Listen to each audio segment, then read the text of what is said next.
Ladies and gentlemen, your eyes do not deceive you this evening. The Roll Down podcast has once again managed to confuse and scam a guest onto our episode. We will get to him in a moment. I just want to welcome you all. We're talking competitive this evening. We're getting nitty gritty. We're going down deep into the meta. We're chatting dudes. We're chatting TFT. We're doing all the fun things that we haven't actually got to do in a while. I want to welcome, first of all, before we get to our guest, my co host, my ever present Soul. Welcome, buddy. Welcome to the show. It's great to be as always. We haven't had a guest in a really long time, so I'm very excited for tonight. Guys, not only have we not had a guest in a long time, I think it's fair to say that we haven't had like a guest this handsome before on the show. I'd like to take this opportunity to welcome all the way from up north, 13,000 kilometers away in miles for you. That's about 8 or 9,000. Welcome, CLE, to the show. I don't speak not American, so I don't know what a kilometer is. And I'm kind of lost, so I ended up here. Welcome. Here we welcome. What do you order when you go to Five Guys?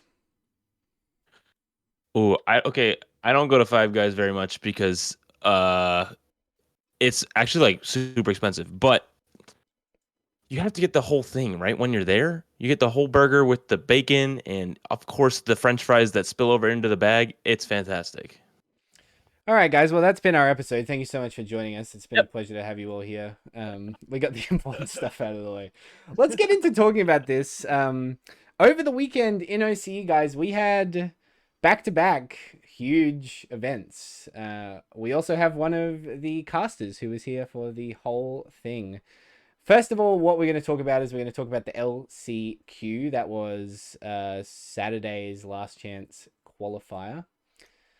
To be honest with you guys, where I want to start with this is actually at the end of the LCQ, and maybe we can circle back to the beginning. Those who made it through the LCQ to our Bruiser Cup, aka the pre-Worlds tournament, we had Creamy, Tamura, Chorfs, and Nedpool. I want to come to you, CLE, first. When you were preparing for this weekend and this event, what were the sort of statistics and players and things that you were leaning on when you were preparing to work and cast in OC? Well, I mean, obviously, I've been a fan of TFT for a long time. I've been watching Worlds for a while, so I knew some of these names coming in. But for LCQ specifically, I was a little bit lost because most of those players were already qualified for Bruiser Cup. So the only one I really knew going in was Tamura, just being the content creator and player that he is.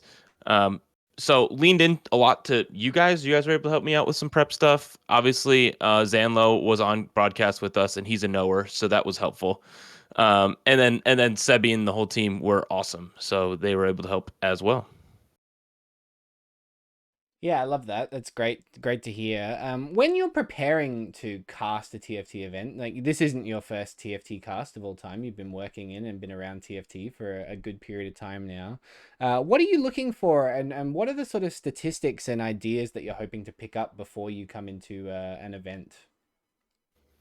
Sure. So in TFT, there's a lot of data, right? We had a bunch of nerds that do stuff, and I'm one of them.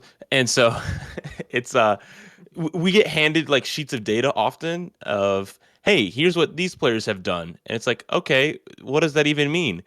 What does it mean that they got first place this tournament or third place, and what does this mean for LeBron's legacy? Anyway, I'm just kidding. But there is a lot of times you have to turn that data, whether it's Liquipedia, extreme tournament history, or just a little bit of their play style, but turning that into usable information is the biggest prep part of casting. Is like, hey, this person went sixth. Yush went sixth and first in tournaments this season for in Sedge and Sion, and the only player to get final lobby in both those. Like that's the line. The sixth and the first kind of matter, but like hey, Yush is consistent and continues to be consistent, and they qualified for the East Asia Finals, so stuff like that. And so when we talk about TFT, we have yet to cast an event, but we talk about TFT. We sort of also look at it from a human perspective. Hmm. How do we judge and how do we work in the ideas that TFT at the core of it is just like a single person making decisions. For you, so where does that sort of sit in the importance when it comes to events themselves? Is that the kind of stuff you want to hear about when you're listening to events? Yeah, well, certainly. I think that like competitive TFT as an experience is fundamentally about storylines. It's about the storylines of the individual players going into every event, the history that sort of led up to that point. In all the events that they played. I think that regulars of the podcast know that I'm a big fan of Magic the Gathering. I play that game very competitively for a very long amount of time. And so I'm going to draw another parallel there as well, with the tournament circuit being very similar in that lots of the pro players are individuals who have built up a sort of repertoire from playing many events for a long period of time. And so whenever they clash with other sort of high profile players as well, there's a lot of sort of rivalry, a lot of rivalry that's been built up over a lot of time. And I think that that's what ultimately makes it very satisfying and exciting to watch. um and like on the flip side of that is also true. It's also very like interesting to see sort of newcomers rise up in the scene, play against a lot of the sort of known quantities, and sort of see how they fare and how they do. So yeah. Yeah, I wanna talk now a little bit more about the LCQ event itself. I actually I picked out a quote that came through on the broadcast that I wanted to talk to you, Uh-oh. Sealy, about. It's not a bad one. Don't worry. I didn't pick up all the extra ones. What I actually picked up Good, good. was this great discussion you guys had after one of the games where you talked about the the kind of the minutia and the battle between players who were looking to specifically go into every single game, no matter what type of reroll it was. They were just playing reroll every single game. And there was also this sort of meta that developed inside the LCQ itself, where the players who wanted to push for fast eights and strongest boards and playing win streak style were absolutely like dismantling the competition, at least for the first few games. How do you find that during events when you're seeing metas develop inside the Hmm. TFT meta? What does that do for you as a caster? How do you react to when something like that happens? So it's actually one of my favorite parts of commentating TFT, because those tournament metas are real. Like you can play all you want on ladder, um, and it may not show up in tournament because you're not able to adjust to the tournament meta. And so in this tournament, we saw a lot of early success with those people that are pushing tempo, that are playing Ezreal and getting those early items, or even playing Earth and going for that fast 8, fast 9. Uh, so saw that work well, but what actually ended up working well in the end of the day, and was shown well by Creamy having three firsts in a row, was he was basically open fort for all of stage two.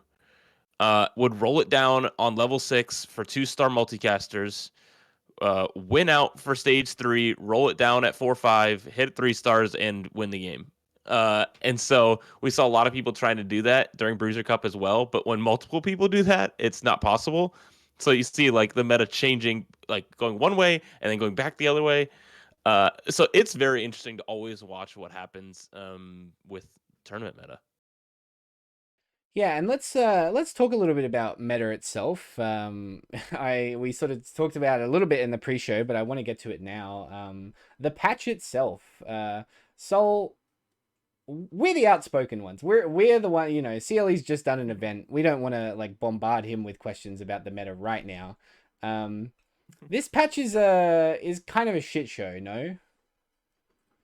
Yeah, certainly. It's definitely one of the more degenerate metas we've seen in a while, and it's quite unfortunate that it's sort of occurring around this period when a lot of the sort of more important tournaments and qualifiers being played. Yeah, traditionally in a lot of point 0.5 sets, we see that the balance tends to sort of round out towards this, period of a set's life cycle. But just unfortunately with this one, a few sort of oversights, balance decisions, won't sling too much mud towards Mortdog's direction, but certainly, yeah, these have sort of led to a state of the meta being somewhat linear, somewhat, yeah, not particularly balanced. Hate to use that buzzword, but yeah.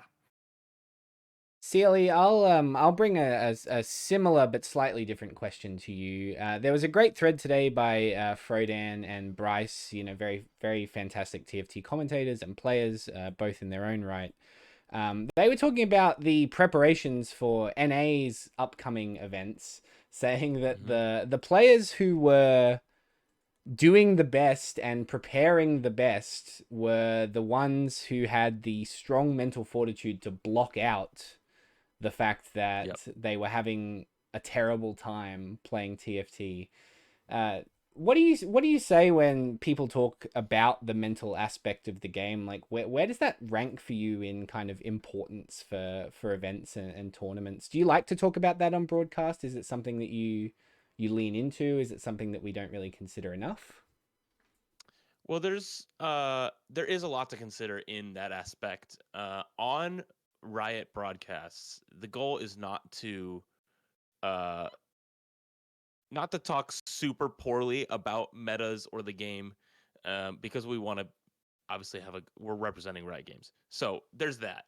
So we can't talk too much about, oh, the players hate the game right now, um, whether or not that may be true. But on a podcast like this, I can say that all I want. Um, and so that is probably true for a lot of players, and it is sad that that's the where it is. But I'm involved a little bit with the EMEA scene, the Europe scene, as well. And Dark Hydra just won their regional championship, and he was telling them, he was like, "Yeah, I've never grinded this hard for a tournament, playing 16 hours a day." And I was like, first of all, how? Second of all, if you're not having a good time and you're doing this 16 hours a day, I am so sorry. And so if that's what it takes to prep and win a tournament and you're not enjoying it, it may not just it may just not be worth it. Yeah, that's very true. To be honest, when we think about the mental aspect of this game, the preparation that goes into it really just is, and we've talked to loads of competitive players over the 2 years of this podcast, and they talk about, is it 90% VOD review, 10% games? Is it 90% games, 10% VOD review? Where do we strike that balance? The EMEA scene, I will touch on that very quickly. Like, for you, coming into a region that you don't really know too much about, are you looking to highlight the region itself? Are you looking to highlight specific things that you maybe don't get to mention? Are you looking to differentiate itself between another thing? I mean, you're from North America as well. You have the preconceived ideas of North American TFT as well in you as you're casting and as you're working. Where do you find like you strike that balance between talking about the regions? Yeah, so in EMEA it's a little bit different because they have TRCs, which are a very cool design for TFT because they're regions fighting each other in the region. And so they have their own qualifiers within their region to the big EMEA stuff. Anyway, so a lot of the prep comes from those casters and tournaments that they do in their regions. So some regions are better than others. Like the German and French regions are so incredibly good at TFT, and that's probably who you'll see go to Worlds. And so you can learn a lot about them through there. Obviously, you talk a lot about as much player information as you can, but it's impossible to follow everything. And so for EMEA stuff, I lean a lot on those other commentators who have been there for a long time. Counterfeit and Makes and all of those peoples over there, Panda and his write ups and all those things. Uh, and so on the NA side of things, though, the players are very much, player forward. Everyone's live on stream if you're a good TFT player. Everyone asks when Soju's going to play, and no one knows. And so you can do a lot more of the player stuff, a lot more of like the inside jokes of Twitch chat and stuff like that. So Do you find that TFT as a competitive spectacle is changing? I'm often seeing now, at least in the last maybe 1 to 2 sets, a kind of a jerk back towards official broadcasts. They're getting a lot more love in the last couple of sets than, let's say, when TFT was in its infancy. You'd get a couple of hundred views on the main broadcast and then 20,000 on Soju. That number is sort of balancing out a little bit now. How do you find that balance striking right now? So I think there's probably two reasons for that. One, I think broadcasts are getting better. I think they're learning what the players want, or and the viewers want, uh, because they care more about personality. They care more about the general storyline, and they want to see more TFT, not less. So you'll see. I mean, I keep talking about EMEA. EMEA has the alternative lobbies, and so you're able to watch everything that's going on, like whenever you want to click on it and see a casted lobby for it. Where for OCE, able to switch back and forth between the lobbies and get a good look at all of them. And so there's a better balance now because broadcast has leaned into that. But I think the other thing is, uh, I think people respect it more, and as it forms more into an esport, and like the scene develops, so does the want to watch competitive. And I think that's like the same thing for League of Legends. It was back in the day very I'm a cutie pie and Scara and all these guys, we're gonna watch them. Oh, and they're also gonna be competing. That's pretty cool. And it's so now it's more like, hey, I like to watch. It's turning more into I like to watch Dasic in the EU, but I'm gonna watch him play tournaments and understand the whole tournament scene, so I can understand all these things. Anyway, they turn from one to the other, and so that's like the second reason is like the personalities play in these things, and because of that, it moves into fandom for the esport as well. So, do you have any thoughts on this change and this balance? Where do you specifically find enjoyment when it comes to watching TFT? Yeah, Yeah, I'm absolutely. not. Oh, so go ahead. Sorry. No, it's okay. It's okay.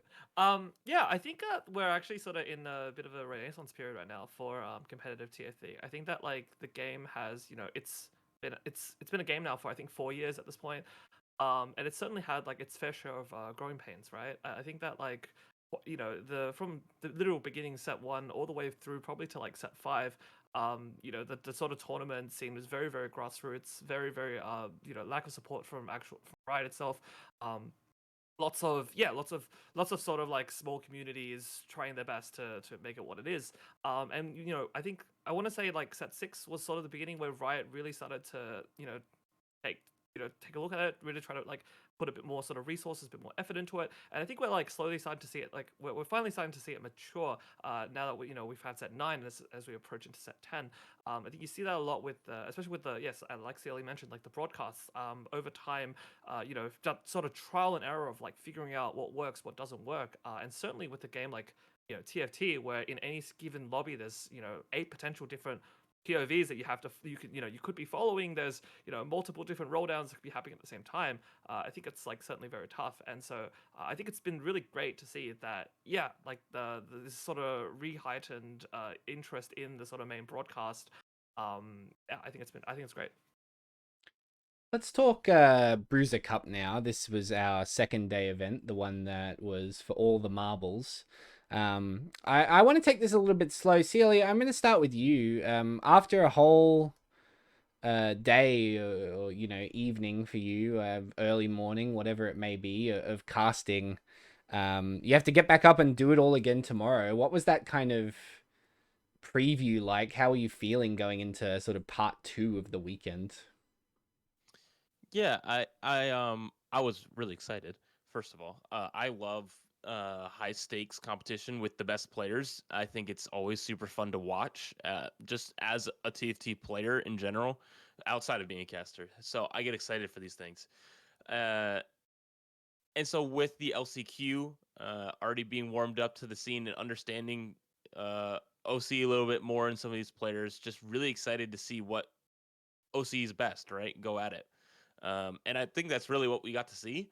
And so it was incredibly fun to watch, and I was obviously a little tired going in, but I got an energy drink for that day, so I was feeling good. You go into this event, you talk about like the best players that OCE has to offer.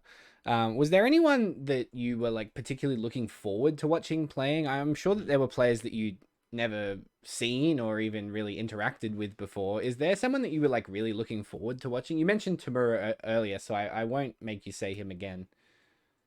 Yeah, I mean, tomorrow we got to see go from LCQ to this, so that was fun to continue to follow along with them. But so, like I love the underdog stories, but more than that, I love people getting the recognition that they have earned.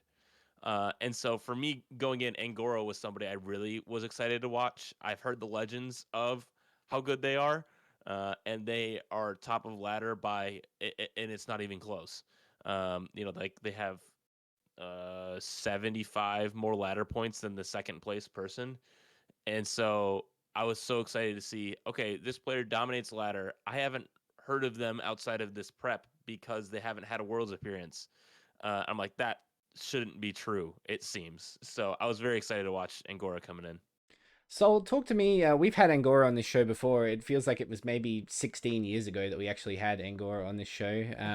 The last time we tried to get Angora on this show, he said that he would come on when he gets to Worlds. So really crossing our fingers for Angora here. So talk to me a little Next bit week. about, Next week. yeah, exactly. Talk to me a little bit about Angora and the kind of play you see when you watch him. Yeah, and it was Yeah, fun I mean, casting some of these games too with Zanlo. He was able to be very helpful. So go ahead, Zol. Sorry. yeah, no worries. Yeah, I mean, no, shout out to Sandler, is a good friend of mine, both online and in person. Great friend of the Roll Down. But yeah, no, I mean, on the topic of Angora, yeah, he's certainly, look, I think it's like without dispute, he's certainly one of the region's most consistent players, one of the best players, even like as the goat, as Sailor used, the term. Um, it's yeah, his journey has certainly been very, very interesting to follow in the sense that he's very, very consistently dominant on ladder every single set. Wins multiple tournaments, but crucially has not been able to clinch out that strong regionals finish, or I guess in these days, the strong finish in like the Asia Cup or whatever. So I think that there's a lot of narrative riding behind that. And it's going to continue to be like that every single set, whether or not he succeeds or fails. It's going to be, it's going to be very, very, sort of interesting to follow and watch, until he eventually gets that world's appearance. And I think that, just with anything, it's really just a matter of time at this point, whether sooner or later, as long as he consistently continues to sort of grind, play, and prepare. I don't really see. It's very hard for me to picture, a world where he never ever makes it to worlds. While on that same topic, right, I want to bring attention to another player, Kade, who is very good friends with Angora and is also very well known in the scene as another example of a very, very consistent regular tournament player, very, very consistent ladder player who, funnily enough, actually until recently, in set 8, was also known for not having a awards appearance despite that sort of dominance both on ladder and in a lot of the regular tournaments. So yeah, like I said, I think that it's really just a matter of time. And yeah, I think it's gonna be very, very hype when he eventually gets there. Kade is a great person to talk about because I want to talk about game one of the Bruiser Cup as well. I also think that like for this whole event, and we will come back to it at the end, Kade was playing like a player who didn't have that pressure of not having a world's appearance under their belt this time around. It was just like incredibly clean, strong, like really just good TFT. Like all the stuff that you love to see when you look at it. And that's why I want to talk about game one. I just, we might not go like game by game by game by game on stream or anything like that, but my favorite quote from this is at the very start of the game. It's a 5 item start, and Hmm. both of the casters, Zanlo and yourself, CLE, I believe, you go, oh well, it's going to be a really good game for anyone that picked TF, or it's going to be really contested. And you look down the board and there's one TF player, and it is Kade. And Mm-hmm. they end up streaking until about stage 4. So, do you want if you can remember, and if you want to talk about it, talk to me a little bit about that first game of Bruiser Cup on stream. Yeah, I think people. I mean, I one of my things that like I claim is I'm a play-by-play commentator that knows what's going to happen before it happens. Um, I play TFT a lot. I've been challenger. I've played in some of the NA stuff, so like I'm not unfamiliar with the game, and because of that, I can be like, "Ooh, that's a spot that I would be very happy to have." And so, knowing and seeing Kade's spot there, I was like, "Yeah, it's a first. Everybody else can go home." Especially because I know Kade, and I know going in that they're a wonderful player that's gonna absolutely execute that spot to perfection, and they did. So they went first. Yeah, Sol, I guess like talking from the perspective of the set at the moment, we've talked a lot about legends, and spoilers on our next podcast will be going as deep as possible into them. Um, I wanna talk from your perspective about this tournament. We saw a lot more variety in the legends than maybe perhaps the complaining about this set has led people to believe. Yeah, I mean, we definitely saw more variety than anticipated. Although I wouldn't really say it was like that much more variety, but definitely more than anticipated. I think that like with the initial projection was going to be predominantly TF, maybe with a little bit of Earth, and then potential outliers. But we saw that while some players did choose to play TF as normal, lots of players ended up defaulting to Earth, as well as stuff like Ezreal. I think a very few minority chose Master Yi. But overall, the other legends didn't really see any particularly sort of large amounts of play. I think that yeah, legends as a system have always been fairly problematic in terms of diversity. Although I still will die on the hill that the overall gameplay patterns that they promote are not nearly as sort of I guess degenerate or like unfun as a lot of players seem to sort of believe. But I do acknowledge that like there is a certain it is somewhat problematic that lots of players go into games with their 2-1 augment, especially like already pre-locked, especially like I think like probably the most egregious example is stuff like TF and Earth, where like you have examples of even top streamers going into games where they don't even bother re-rolling the other augments. They just immediately pick their tome or they pick their Pandoras, and I think that like that is unhealthy to an extent. But I think overall though, it's like I think the thing people need to sort of realize is that sort of at this level, no matter what, like no matter like how sort of broken the meta is, how unhealthy the meta is, skill expression is always there. The players who come out on top will almost always, like more likely than not, be the most prepared players, the ones who put in the most amount of grind. TFT especially is a game that rewards knowledge more than anything else at the top level. It's not a game of I mean there are mechanics, but it's not a game of raw mechanics. It's a game of knowledge. It's very much a game where so the more hours you put in, the more you grind, the more likely you are to see success. CLE, from your perspective, let's talk about legends. How do you feel like legends have been implemented on sort of a broader scale? And as someone who's cast serious events and been a part of TFT casting for a while, how do you feel that they go in tournaments specifically? So it's incredibly helpful for the commentators to see what legends someone's playing, and because that gives a lot of context to how they want to play the game. It's I don't know if you guys are like fans of personality tests, but like if someone says that Yeah. you're a type something on the Enneagram, I'd be like, oh, I know something about you, because I know this thing anyway. I'm So an it's kind of like ENFP that of baby. Oh, like, just by the way, anyone listening out there, I'm an ENFP. So hit me up oh, if you're an INTJ, something. I don't The best but part is I can't tell if he's bluffing or not. uh, and he's you'll not. He never could be He's know. dead definitely serious. not. You'll never know. Uh, But Hmm. you get what I'm saying though, is like there's if somebody's playing Lee Sin, you know what kind of player they are. If someone's playing Tom Kench, you know what kind of player they are. If someone's playing Twisted Fate, they're going to get their perfect items. That is what they want in their gameplay. If they're playing Earth, they want to go level 9. They want to hit the Prismatic, Noxus, Shurima, Demacia. They want to hit all of that. That's what they want to do. And so even if that doesn't happen, that was kind of their goal. And so it's actually like very helpful. I am a I am happy to see them go. I am sad to see them leave. That is where I am. I actually let's take a very small break because that brings on to a really interesting discussion point. Whether or not we were going to talk about this next week or this week is up for debate. But we have some learnings of set 9.5, and it does actually really tie in well because this is, I mean, we're down to what, four and five major tournaments left before the World Championships across the world. So we're really close. We're really close to Worlds now, and we have some learnings. So when you sent me this, you called it a content gold mine. So I wanna come to you first and talk a little bit about these learnings. How did you feel when you read through this the dev blog earlier? Hmm. Yeah, I mean, like, I'll start by saying that, like, I think it's, like, incredibly cool and very, very helpful that the devs, publish these learnings every single set. I think that it's a constant, like, it's very easy to sort of take the engagement of the TFT developers for granted a lot of the times.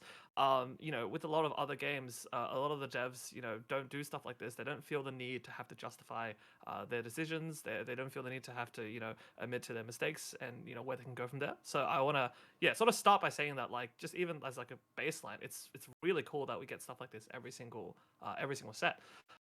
Yeah, I think, like, in terms of, like, yeah, so I called it a content gold mine because, with whenever this kind of stuff drops, podcasters like you and I, Birdie, um every single one of these, learnings is like a springboard for a talking point, that we could, talk easily for, 10, 15 minutes about. But I think that, reading through it, some of the key highlights that were really interesting to me are that, firstly, they've gone on the record and said there will be no assassin or rogue equivalent trait next set. We're gonna have a set with no trait-based backline access. There will be backline access, but no trait-based backline access. And to me, that's very, very spicy. Whether that's, good or bad is really going to be remain to be seen. But that one's super interesting. The other one that jumps out to me is these legends. With the, the confirmation that legends are not coming back for next set. I mean, to me, it's as CLA said, it's kind of a bittersweet moment because while legends, did have their problems, a lot of, they were definitely problematic at times, and I can argue that still they're quite problematic. I think overall, though, they actually accomplished a lot of good, and the overall concept was good. Was quite strong, but the execution potentially was definitely flawed in several directions. So I'm sad to see them go, but I am also excited for when we eventually get sort of a reworked version of it. That's quite good, which sort of transitions nicely into the final point I wanted to bring up, which is hero augments actually, and how they're here to stay. They're going to continue to make these sort of soft hero augments that we see. I think that plays like you, Carla. I'm not too sure your opinions on set 8, CLE, but we hear the roll down not particularly big fans of hero augments. I think that the implementation in set 8 was flawed in the sense that, yeah, like they highlight in the blog, is definitely too much. Um, but I have been very pleasantly happy with their implementation in set 9 and 9.5. I think that, having that very, very small dose of, like, augments that completely augment like a hero's playstyle, I think is actually, like, very cool and has been a massive success. So yeah. CLE, I'll come to you on these points here. You said it was bittersweet to say goodbye to Legends. Do you share similar sentiments to Soul about their effectiveness? Would you like to see them come back in a different form in the future? What's your like what's making you sad about them going, I guess is what I want to ask. Yeah. Well. First of all, I think I'm surprised to see them go. I was not. The legends were not the set mechanic. And so I think they were supposed to stick around. Now I'm glad that they've listened because in their current iteration, it is not balanced because you can just kind of play the way you want to play regardless. Which is not how TFT should be played. It should encourage flexibility. But the reason that they exist is for the consistency and the ease of learning of TFT. And so I'm sad to see that go for onboarding more people. I think the last couple sets have been incredibly good for TFT as a game because we've had a lot of new players jump onto the game, play it casually on their phone, play it casually on their PC, watch it casually, and all these things. So Legends did really help that, and so I understand why they made it, and so to see that go, it will come. I think it will come back. It's kind of what they said. Yeah, for now they're gone. They just will not be in set 10. And do you? I mean, Sol brought up a couple of points from the article here. Was there anything that specifically stood out to you, CLE, that you found really interesting about this article, aside from the sort of surprise that Legends won't be returning? I mean, the no backline access is going to change the game a lot. Uh, I think it's going to make a lot of items kind of obsolete because you almost never want to build any of the aggro drop items because you don't need them on your backline now, and you don't want them on your front line because then the things will walk to your backline. So it'll be interesting to keep our eyes on that. I'm interested to see them to continue to update items like QSS that not very many people want to slam, but it is important um, in the late game often. But no one's slamming it at 2-1 unless you have Ravenous Hunter or something like that. Something where that's completely necessary. So interested to just keep my eye on how they keep going because they continue to develop good sets, good exciting new mechanics, and so I have no doubt that they're going to do the same thing. Were you a I want to fan? bring up one. Oh yes, go on. Sorry to interrupt. I just want to bring up one small footnote. I'm only just reading now for the first time. Set 10 is confirmed to have level 10 in the sense that Mm-hmm. you can now naturally level to 10. That is quite the news. That is pretty crazy. Yeah. Don't have don't want to wildly speculate too hard, but that does jump out to me. That is quite. That also means that set 11 you'll be able to level to 11 for 11? It'll sure. just keep going. Yeah, it will just One keep one going with new the level set. every Yeah. set from now on. That's what they'll Yep. do. Yep. We actually talked quite a lot on this podcast last week, actually, about the disincentivizing of level 9 in like the progressive disincentivization of late game leveling.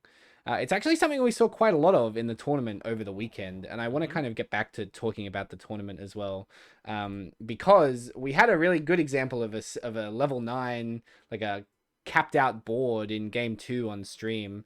I just wrote triple fun equals 4 fun, most Oh my. ludicrous game I've ever seen in my entire life.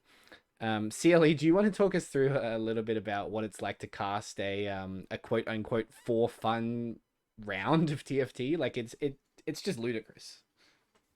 So those first two games were insane because the first game they were both Targon Prime was the portal, and the first game had 2 tome drop, and so for any player playing anything vertical, they were extremely happy. I mean, yeah, so they could get a billion traits. I think Kade won with like 6 Sork 4 multicaster, and every multicaster was a sorcerer or something like that. Anyway, but the second game having triple tactician's crown, having +3 made the game end. So I wasn't casting this game. I was watching the other lobby while listening to this game, and it ended so incredibly fast. It may have been one of the fastest games of TFT ever because everyone just died. Uh, and all of a sudden the game was over, and my game that started before their game still had like a whole stage left. So casting those games is often crazy because everything speeds up. I guess that brings up an interesting question. How do you like your TFT? Do you like it wild and wacky? Do you like it traditional? Like, I guess I'll first ask you before that. Like, what's your favorite set? Have you been playing TFT for as long as TFT's been around? Like, when did you start? What's your TFT love background like? And then maybe we'll tell you ours if you if Oh it's yeah. the same or if it's different. We might have an argument. So I've been playing since set 1. Since launch, I was a League of Legends player. I played in college and coached in college. Anyway, Um, so naturally went over to TFT when it came out. I was like, oh, this is cool that they're Riot Games now. Um, and so started learning TFT, and my favorite set was Galaxies. And so I was very excited for Portals to come back, Nice. Good man. to kind of change the whole game. I was a mech forcer. I was so good. I'm just kidding. I was He's a pretty good bad. man. He's a Um, good man. I'm glad we got him on the podcast. I'm glad. am I one of the boys now? Yeah, you're one of the Is that the boys. correct answer? You're I one of the boys. played I played Okay, 87 yeah. games of mech in a row at one point, I remember. That is impressive. Yeah, well, that's But what yeah, some people that's call it. my love for the game. Yeah, yeah. My follow-up question to your first question though is my answer changes based on whether I'm playing or I'm commentating. So, because obviously, if I'm commentating, I want the weirdest thing to happen because I just want to farm clips and be entertaining. I'm here for the show. But if I'm playing, I want it to be so incredibly boring, and because I just want to know what's gonna happen. Yeah. Yeah, no, fair enough. Exactly. You like to be prepared, and it's good to hear that you like Mm-hmm. Galaxies. You know, Sol is a notorious set 4 enjoyer, of course, more than anything, a Dusk Riven abuser to his very core. You Mm. know, Love it. um, Right. and then of course there's us, Chad Galaxies enjoyers, really, and that's all there is to. Yeah, Galaxy is like my favorite set yeah, as yeah, well. yeah, yeah. I love Galaxies as Look, much as the you next person. you Don't know, get me wrong. Sol, you Don't can get it love. twisted. You've got enough love in your heart for multiple things. You know, that's just how Yeah. it is. Let's get to a point that I wanted to talk about. As I mentioned earlier in the show, there was a point in the coverage where Zanlo just says there was 5 multicaster players in this game. And I've just wrote, let's talk about Yep. this. CLE, when you're casting I guess a patch like this, it's not necessary, it doesn't happen over an entire set. When you're casting a patch like this, Mm-hmm. what are the sort of the percentages that you as a caster can get out of talking about something like this? You know, as you mentioned, the objective of you as a caster is to highlight the storylines and the great things going on in the games, but that doesn't mean that you can't mention what's going on in the game. So where are you finding Right. your like 1%, your updates, your well, here's actually why this game is really enjoyable to watch at this time. Right. Because it at a point got really, I mean, obviously multicaster heavy. And so people kept seeing the same thing over and over again. Win lobbies, top 2 lobbies, and the players caught on to that.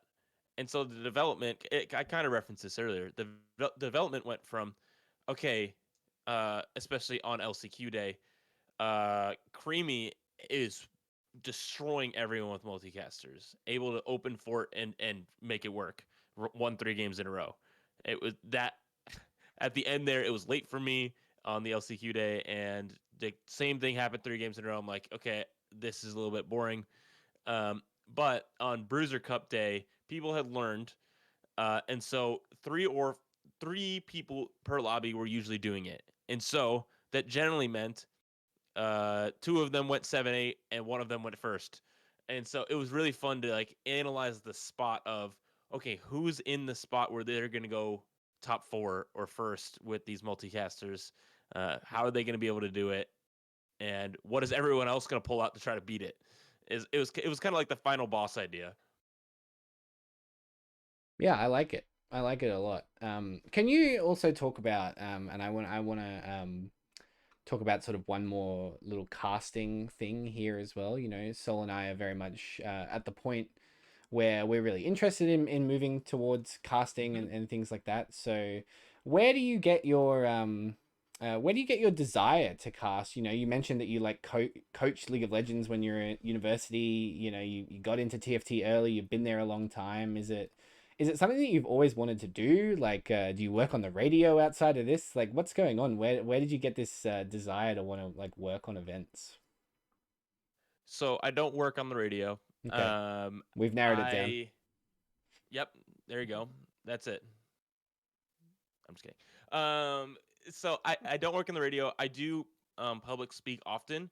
I work with high school and middle school students at a church over here in CLE stands for Cleveland, by the way. Mm.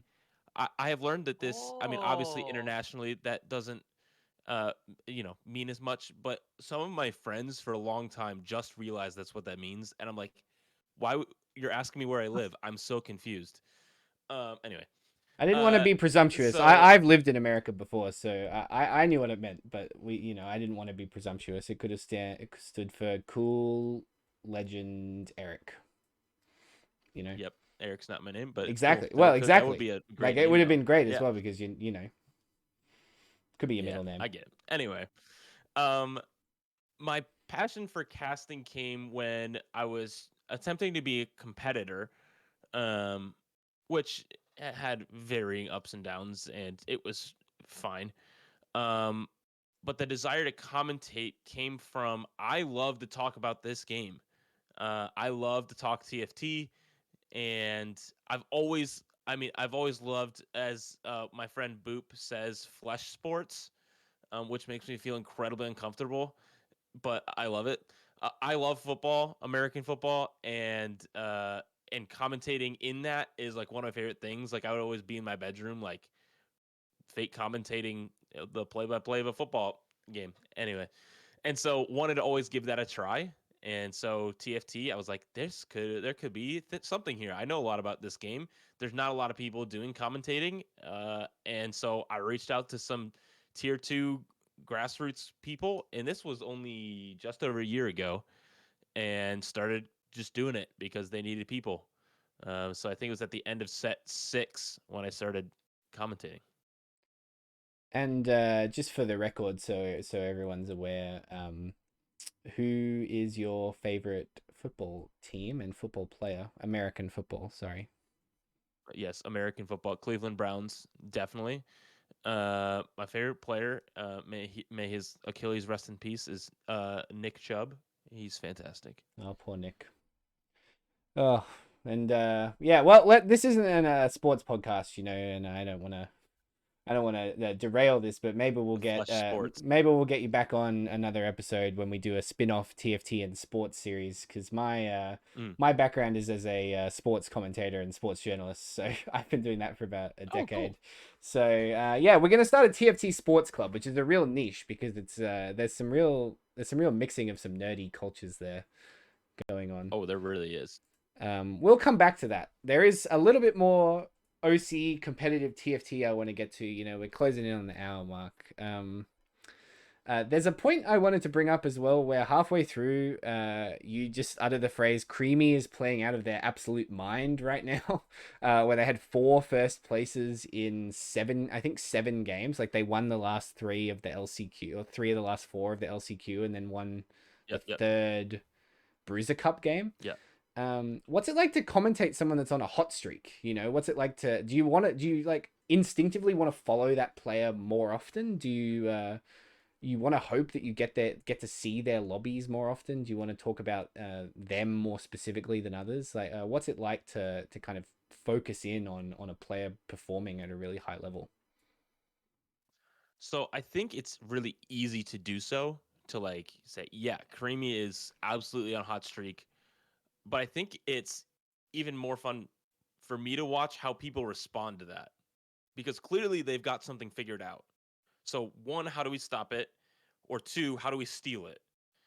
Um, and I think that's probably more of what we saw, of people like, oh, I see what he's doing. Okay, I can do this, or I know how to stop this. And so that's kind of what we saw happen. I think game 1 was a low roll for him. Game 3 and 4 is where that really happened, and people were like, oh, okay, I see what's happening here, because they went first, second in that second lobby reshuffle. But then when it got to games 5 and 6 for them, it was highly contested lines, higher tempo, so people could punish Creamy for open forwarding.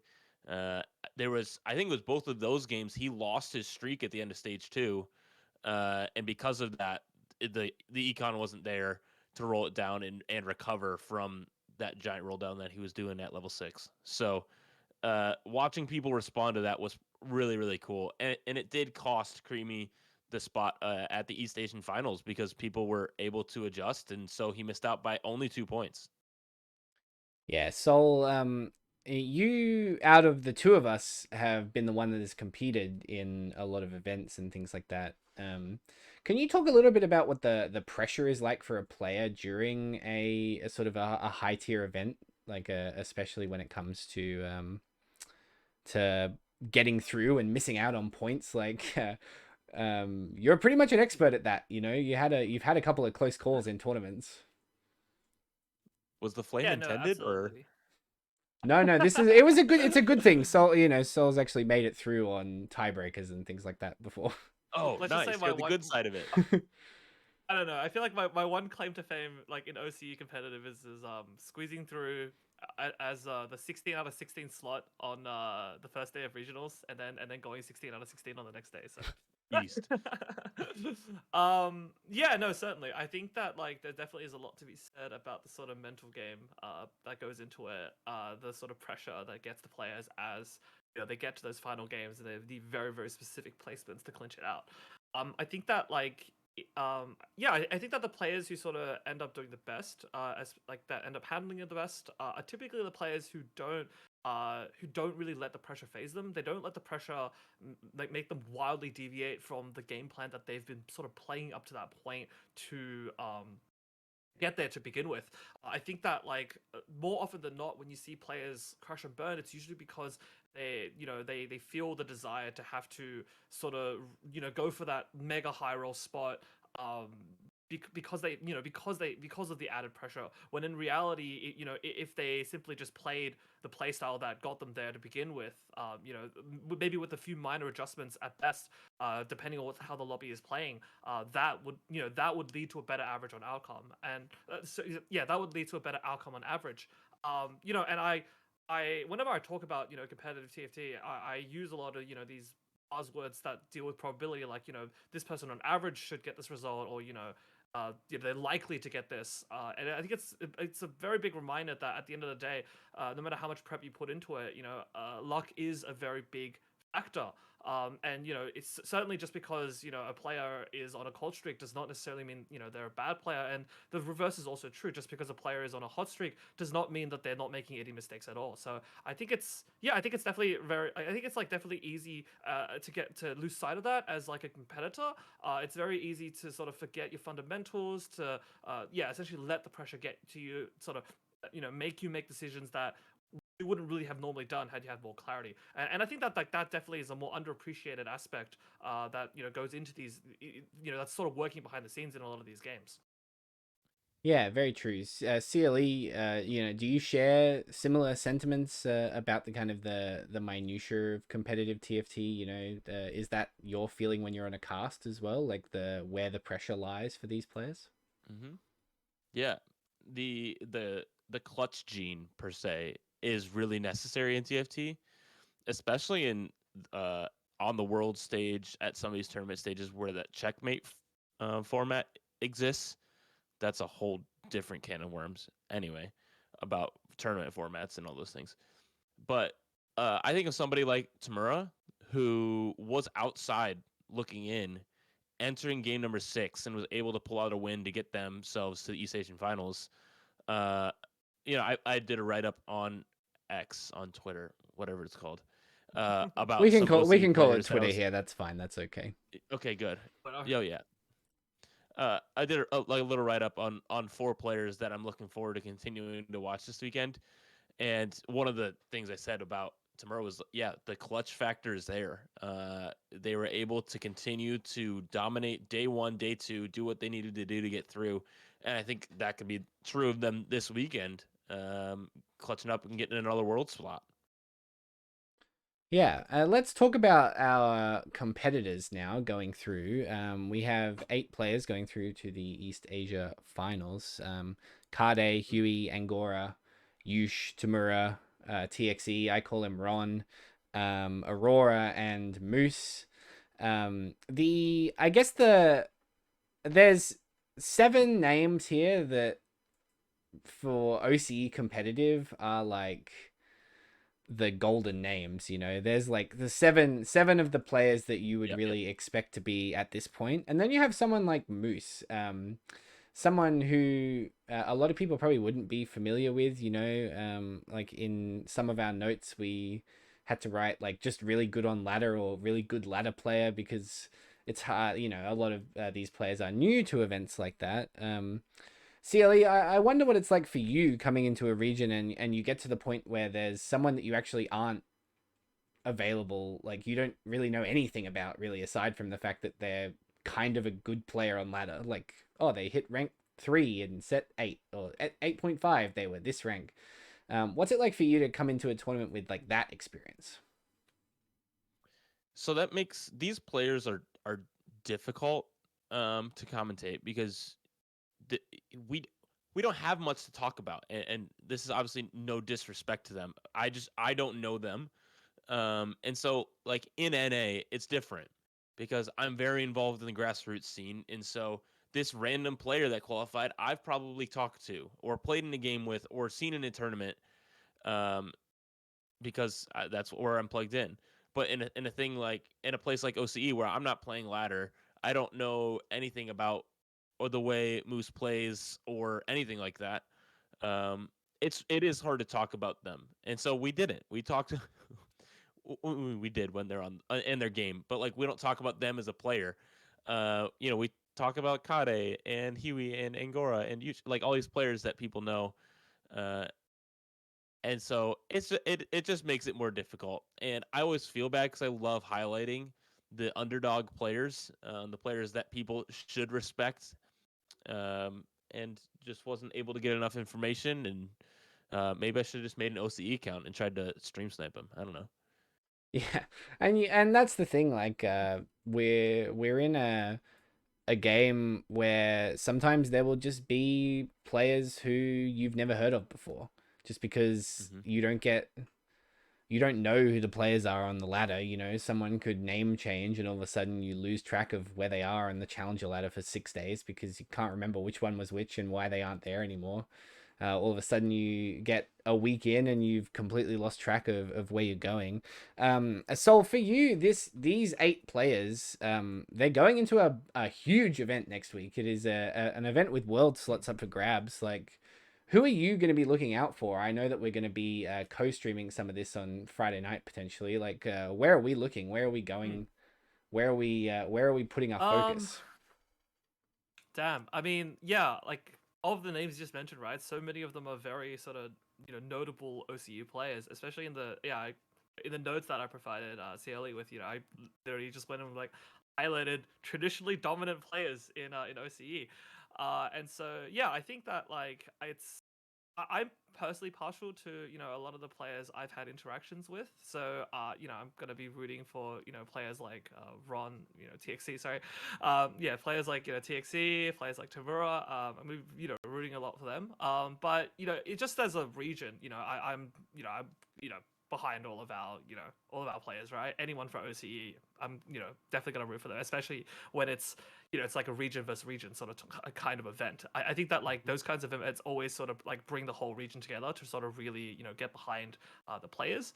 I think that like yeah, especially with a scene like OCE that is sort of as small as it is and so very unknown. It's a very sort of unknown quantity. I think that our sort of ladder play, like in terms of like the quality of our ladder players, when we match up to like a region like NA, for example, they're certainly going to have a larger chunk of those top tier players, right? Like there's there's always memes like OCE Challenger equals like NA Masters or something, and it is true to an extent. If you just look at Raw LP, but I definitely think that like the very top percentile of our players can very easily go toe to toe. The players that hit 1300 1400 LP on our server that like has like only like 100 people in Challenger.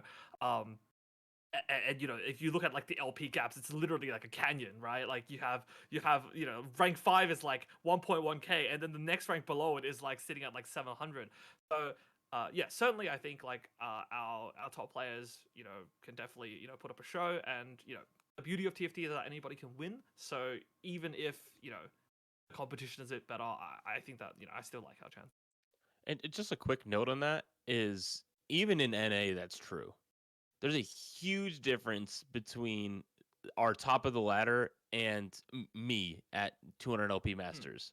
Like it's so totally different. I'm not even close to beating them in a tournament format. They're just better. And I think that is true. Like if you guys send your best, there may not be as many uh, of those like we could go on forever about good TFT players in NA, but like any of these 8 players, I could see being like, yeah, and like that's why I did that write up too. Is like, yeah, these 4 specifically that I watched this weekend, I would be looking out for them on the world stage to pull off some what people would call an upset. And so I you guys have great players despite maybe the region not being as strong as obviously, EU, you know, China, NA, all those places. No particular order. Let's Sealy, for me, I want to finish off with a little bit of upcomings, like I mentioned, we've only got a couple of events left in the TFT calendar for the year. Where are you going to be focusing your attentions when it comes to the preparation for the World Championships? Yeah, so I'm not on any more broadcasts this set, which I'm a little bit thankful for. Get a break before pushing for set 10 stuff, which we have no information about competitive yet. So I'm just kind of peepo sitting and waiting for any kind of competitive news for set 10. Anyway, um, so waiting for that, but a lot of my prep is helping other people. I have a lot of friends in the commentating space, so I'm helping some prep for NA regionals this weekend. I'm sure I'll help maybe make some content with some friends for Worlds and some of these things. So uh, I'm not quite sure yet. Whatever happens, happens, and I'm looking forward to definitely watching some good TFT, grabbing a cup of coffee and hanging out. So for you, obviously, as I mentioned earlier, coming up, we'll be co-streaming at least one day of the East Asia finals. Where are your sort of eyes heading towards as we get towards the business end of the TFT set? I mean, funnily enough, I'm more excited for Set 10 news than anything else. That's gonna come. That's gonna most likely invariably gonna come. On those weekends, especially Mm-hmm. once we get to Worlds actually itself. So that's probably number one for me. That like I'm most looking forward to. But I mean, even just like yeah, but obviously got a lot of great games coming up. Excited to watch. Excited to see what happens. Hopefully with the recent patches coming as well, we're going to see the meta be a lot better, as a lot more diverse. Multicasters have kind of been slaughtered, thank God. So yeah, it should be a very fun time. Guys, we're at the point of our episode now where and for the first time in a long time, get to thank our guest for appearing on the show. CLE, this is your chance to let the people know if they haven't heard from you before, or if they don't follow you on socials, where to find you. Do you stream? Do you hang out? Do you post on Twitter all the time? Like, where can people find you? What are your details for everybody? Yeah, the biggest thing for me is Twitter. At CLE_TFT is me on Twitter. I like to yap a lot. I like to be in people's mentions and replies. Just talking about TFT. It's also like kind of my digital scrapbook for commentating. So I like post about events I'm doing and my reel and all these different things. So that's where a lot of my TFT stuff exists. And then you can find all of the other links there. I don't stream very much. I just don't.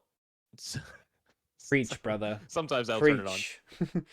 Yeah. It's yeah, guys. I have one more request, and that is, of course, to hear from Sol and to thank him for being here, my effervescent co-host. Sol, where can people find you if they're looking to hear more from you? Probably Twitch is probably the best place when I am streaming, which hopefully I will be again once Z10 stuff starts coming out. So yeah, look forward to that. Guys, it is with absolute great pleasure that I get to thank a guest. CLE, thank you so much for coming on and for sitting down and talking to us. It's always great to catch competitive news, and it's always great to hear from our friends across the world. Do you have anything else you'd like to say before you depart this evening? Yeah, I want to shout out, well, you guys, and the whole OCE TFT scene.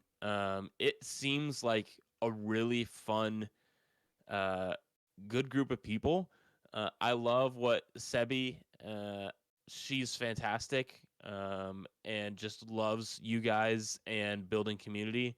And so I think that is amazing. It feels a little bit like one of these grassroots organizations that I helped build in NA Aegis Esports that I just love dearly.